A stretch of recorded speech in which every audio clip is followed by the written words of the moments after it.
Hi guys, for today's video is tuturuan ko kayo kung paano tayo mag-request ng physical card sa ating DoPay. So first is i-open natin ang ating DoPay account ng application. Tapos scroll lang natin. Okay. So ayan, punta ka lang tayo dyan sa card. So select mo lang yung card.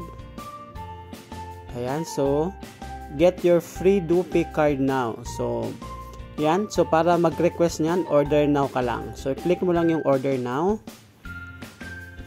para makapag-request tayo. So take note guys, walang bayad ang card. So free of charge siya. And then yung card din pala is Emirates NBD siya nakalink.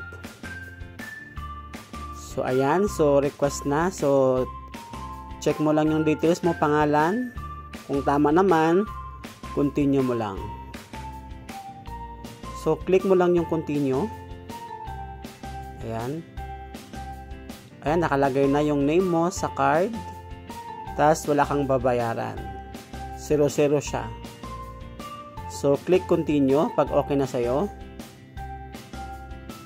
Okay, so click continue. Pagkatapos guys, ayan na siya guys. Congratulations! Naka-request ka na ng card mo at wait na lang tayo ng delivery. So, as of now, nag-aantay pa tayo ng delivery. So, first day pa man ngayon. So, antay tayo baka mga 2 to 3 days din to. So, ayan, yung online transaction mo.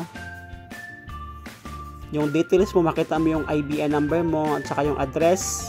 Lagay mo lang yung address mo dyan para sa delivery ng card. So, yan lang guys. Ganoon lang kabilis mag-request ng card sa ating DoPay app. So, thank you for watching and see you in my next vlog. Comment lang kayo kung may mga katanungan kayo. Thank you!